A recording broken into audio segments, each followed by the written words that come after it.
Welcome back to the Strength for Generations podcast. I am your host, Krista Baker.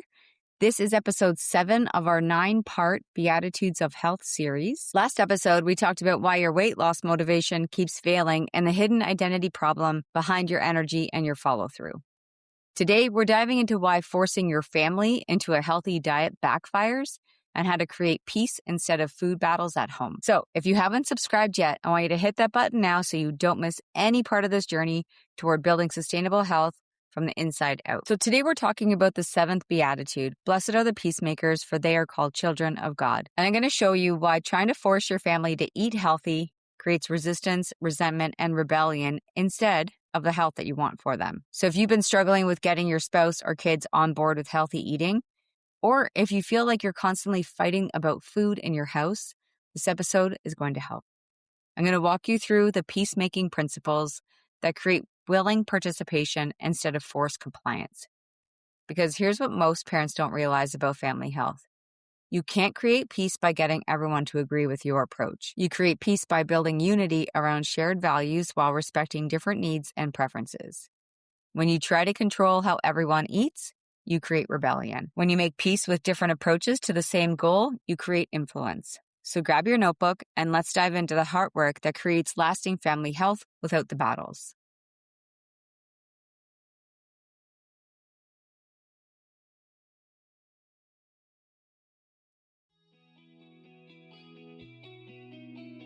Welcome to Strength for Generations, the go-to podcast for Christian families who want to build strength, restore energy, and deepen connection with God at the center.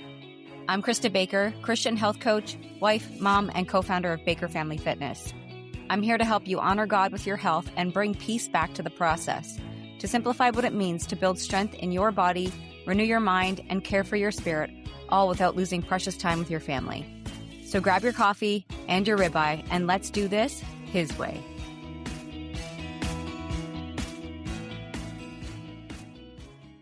Let me share what a client shared with me that completely shifted how I think about family health and peacemaking. She had been struggling for months because her husband wasn't supportive of the healthy changes she was trying to make for their family. And she shared with me, every time I try to suggest we eat better or be more active as a family, it turns into a fight. My husband says I'm being controlling and obsessive about food. He thinks I'm judging him when I meal prep or suggest we go for walks instead of watching TV. And I feel like my kids are caught in the middle. And I could see it's creating tension in our house. And then she shared with me what was actually really breaking her heart. She said, I know my family needs better health habits. My husband is gaining weight and he's always tired. And my kids are getting sick all the time and have no energy. And I don't feel well. I feel like as the mom, God is calling me to be a good steward and lead my family toward health. But every time I try, I feel like I'm the bad guy. How can I create peace around this when I know we need to change, but no one else wants to? And then she revealed the real issue. I've been trying to force peace by getting everyone to agree with me about health. But that isn't actually creating peace. That's creating compliance. Real peace would be our family working together toward health, even when we have different opinions about how to get there. This woman discovered what many of us miss about biblical peacemaking. Peace isn't the absence of different opinions. Peace is the unity despite different approaches. She'd been trying to get her husband to eat exactly like she ate, exercise exactly like she exercised, and care about health exactly like she cared about it. And when he didn't respond the way she wanted, she felt like he was rejecting her leadership and being a bad example for their children, which just led to more fight after fight after fight. But here's something that she learned. Her husband wasn't rejecting health. He was rejecting her method of pursuing health. Her children weren't being rebellious. They were responding to the tension between their parents. Her role as the peacemaker wasn't to convince everyone to eat exactly like she wanted to eat. Her role is to create an environment where her family could find health solutions that worked for everyone, where her husband felt respected instead of criticized, where her children felt guided instead of controlled, where health became a family value that everyone could embrace in their own way. And since that conversation that I had with her and really seeing how she made these connections through our conversation, she shared with me that her husband is now packing healthy lunches for work because he discovered it actually helped his afternoon energy. And it wasn't because she told him to. It's because she created space for him to find his own motivation. And she led by example. She also supported it. She made it easier and was part of that planning process. And then her kids got involved. They asked to help cook dinner because it turned into a fun family time instead of just a lecture about nutrition. I struggle with that one sometimes because I like things to be tidy and my kids don't keep things tidy. So I want it to be fun and engaging. And so I have to just let them, like if I think back, I was 11 years old and I was, breaking down the ground beef in a pan, I probably would have spilled some of it out. And so I know that I've had to create that same peace in my home and just not try to control whether or not there's going to be a mess after. And when we make it more about that family connection, that's where things really start to change. We have to stop controlling how our family pursues health and actually just have good conversations about it. So let me teach you guys about the peacemaking principles that create family unity around health without forcing everyone to approach it the same way. And this comes from the 7th Beatitude. Blessed are the peacemakers, for they will be called children of God. The Greek word peacemaker means someone who actively works to restore harmony and unity. Biblical peace isn't uniformity. It's not everyone thinking the same way or doing the same things. Biblical peace is unity despite diversity. It's different people with different personalities and preferences and needs working together towards shared values. So in the context of family health, this means you're not trying to get everyone to eat the same foods or exercise the same way. You're trying to create unity around value of stewardship and caring for the bodies God gave you. You're working to build agreement about wanting to have energy for the life that God has called your family to live. You're fostering shared commitment to modeling health for your children's future families. And when Jesus calls peacemakers children of God, he's saying they reflect God's character. And how does God work with his family? He doesn't force us all to serve him in identical ways. He gives each and every one of us different gifts, different callings, different roles. But he creates unity around shared love for him and shared commitment to his kingdom. And that's the model for family health peacemaking. You're not trying to create identical approaches to health. You're trying to create shared commitment towards stewardship and family flourishing. So today's first action step is we're going to identify where you've been creating conflict instead of peace. Before you can become a peacemaker, you need to honestly assess where you might have been creating conflict in the name of health. This requires humility to acknowledge where your good intentions might have created bad dynamics. So ask yourself these questions and write down honest answers. Do I criticize my family's food choices more than I encourage good ones? Do I make my family feel judged for their health habits? Have I been trying to force my spouse to care about health the way that I do? Do my children associate healthy food with my disappointment or approval? Have I been focused on being right about nutrition than on maintaining relationships? Do I create tension by constantly bringing up what we should or shouldn't eat? Am I trying to control my family's health choices instead of influencing them? These questions might reveal that you've unintentionally made health a source of division instead of unity. This is just an opportunity for us to have a starting point for peacemaking. Because even as I prepared this episode for you guys today, and as I think about the peacemaking that I have or don't have in my own home when it comes to our choices, I've never wanted what I do as a career to impact my family in a negative way. I don't want the fact that I choose different foods or not have different foods create an issue with my daughters when they choose the foods that they're going to eat. And for myself, I'm very mindful of the language that I use around educating my children on food choices. But as I even created this list, I'm like, oh man, I'm doing some of that stuff. And so I just got to do a bit of a heart check. My client, she realized she'd been treating her husband like a rebellious child instead of like a partner with his own valid concerns about health. She discovered that her constant suggestions about what he should eat made him feel criticized and controlled. And I've been guilty of that too, my friends. Our second action step is we're going to find our family's shared health values. So true peacemaking starts with finding common ground.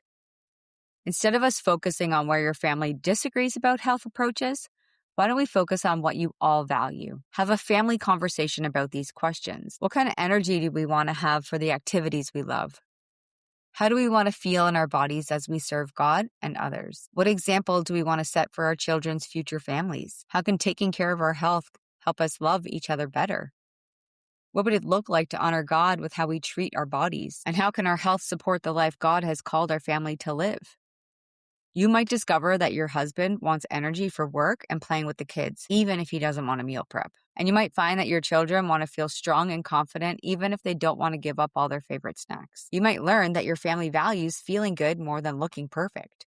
These shared values become the foundation for peaceful health decisions. And so my client discovered that her whole family wanted more energy and less stress around food. It was too much for them. So they worked on simplifying it. That became the common goal. So our third action step is respect different approaches to the same goal. We assume that if people don't pursue health exactly like we do, they don't value health at all. But peacemaking means recognizing that different people need different approaches to reach the exact same destination. Maybe your husband needs simple, practical changes that don't require a lot of planning or prep time. Maybe your teenager needs to feel like they have choices rather than restrictions. Maybe your young child needs health to feel fun rather than serious. And maybe your spouse needs to see quick results to stay motivated while you're motivated by long-term benefits. Instead of insisting everyone follow your approach, ask each family member what would help them feel their best. Maybe your husband would rather take a walk after dinner than meal prep on Sundays. And so maybe you have to actually stay back and do the meal prep. We know it's got to get done. Maybe your family would rather focus on adding good foods than eliminating favorite ones. When you respect different approaches, you create space for willing participation instead of forced compliance. Okay, fourth action step is we're going to lead by invitation, not by force. Biblical peacemakers don't use force to create change. They use influence. Jesus didn't force people to follow him. He invited them and made following him appealing. You can apply that same principle to your family's health. Instead of demanding that your family eat certain foods, why don't we invite them to try new things? Instead of criticizing poor choices, let's celebrate good choices when they happen naturally. Instead of making health rules, create health opportunities. Instead of lecturing about nutrition, share what you've learned about how food affects how you feel. Maybe you say, I'm trying this new recipe tonight. You're welcome to try it. And if you don't like it, you can make yourself a sandwich. Maybe you say, I'm going for a walk after dinner. Anyone who wants to come is welcome to join me. Maybe you say, I've been feeling so much better since I've made these changes. I'm curious if anyone wants to experiment with that. This approach removes pressure and creates curiosity instead of resistance. Okay, our fifth action step is we're going to create connection around food and not conflict. One of the biggest mistakes we make is turning food into a battlefield. I see it all the time. My kid won't eat this. And then we just allow them to keep going off and doing their own thing and not having any of the good stuff. But we know that food should be bringing families together, not dividing them. Focus on creating positive experiences around healthy food rather than negative consequences around unhealthy food. So our sometimes food and our always food. What type of experience are we creating around that? Cook together as a family. That really builds relationships. Mike calls Bailey his barbecue buddy. She loves going out there and barbecuing with him. They get to spend time together, and he's teaching her. And, she criticizes my cooking because she's learned from him. And I'm like, well, if you want to take over, feel free, girl. Maybe try new restaurants or recipes as family adventures. Visit farmers markets and let each family member choose something new to try. I'm going to create family traditions around preparing these special meals. We have an amazing turkey dinner that we make. My husband is the greatest cook, and my kids love that. And we make things a little bit different than everyone else. And that's okay, because now they know that these are our special meals. And we use these meal times to connect with each other rather than just monitor what everyone else is eating. And I've heard this so many times from clients, especially working with couples. I don't want my wife telling me what I can and can't have. And we shouldn't feel like it's oh, I can't have that. Maybe we have to remove some stuff because it's not making us feel good. But even the language we choose around food and just not feeling because if they don't do it the way that we want to, we get angry and frustrated. And we want this to really be more about love and connection. We have a sixth action step today. We're going to address resistance with curiosity, not criticism. So when family members resist your health suggestions, don't assume they're being difficult. Just assume they have valid reasons for their resistance and get curious about what those reasons are. But you've got to ask, hey, tell me a little bit about that. What's going on? When you understand the reason behind resistance, you can address the real issue instead of just the surface behavior. The client of mine discovered that her husband wasn't just lazy about health. It wasn't what it was. He was overwhelmed by his work schedule and needed health solutions that felt simple and manageable. And then once she understood that, she could suggest changes that supported him instead of adding to his stress. And that's where, honestly, sometimes things just I always say, don't try to make this so elaborate. Just make it boring. We eat the same thing all the time anyways. So why not just do that? And then on these other days where you want to explore and have some fun and turn it into something that you can do with your family, then have that time where you enjoy together. Our 7th action step is we're going to celebrate small wins and individual efforts. Peacemakers focus on progress, not perfection. In your family, this means noticing and encouraging any step toward health, no matter how small. Maybe they choose water instead of a soda, or they want to try a bite of something without being asked. These moments might seem insignificant, but celebrating them creates momentum. Instead of focusing on what people aren't doing, let's focus on what they are doing. Don't miss that part, guys. It's so important. We all need to be encouraged. And, I'm guilty of that sometimes with my kids too. And I just glanced over all the good that just happened because I only saw that one negative thing. And it's a good lesson, I think, for each and every one of us. Okay, my friends? So remember, when you become a true peacemaker around your family health, something beautiful happens. Your home becomes a place where people feel supported rather than judged. Your family develops shared values as they start to care for their bodies. And then our kids start to learn to make good choices because they want to, not because they have to. And that's the stuff that we get to do for the generations that they're going to hold on to when they leave the home. And most importantly, you reflect God's character, because blessed are the peacemakers, for they will be called children of God. So if you're ready to stop battling your family about health and start building unity around stewardship, I want to invite you to join the Move Mountains method. This 5-day training includes an entire day dedicated to creating family health culture without the conflict. Day 1, we really dig into your why. It's my favorite part, and there is an awesome worksheet that comes along with that. Day 2, we dive into daily activity, so movement, what that really means. Day 3, we dive into nutrition and how to simplify things and really figure out how to make this make sense. Day 4, we go into perseverance, so what to do when motivation fails us. And day 5 is the legacy work that we all really want to build. And that's the part that we kind of finish off with and have an opportunity to really dive into the things that are going to help you and your family flourish in their health. So you can join for free at bakerfamilyfitness.com/movemountains. So just remember, when you make peace instead of war around your family health, you don't just improve your family's physical well-being, you strengthen your relationships, model God's character, and create a legacy of health that your children will pass on to their own families. That's the heart of biblical peacemaking. In our next episode, we're diving into the 8th Beatitude.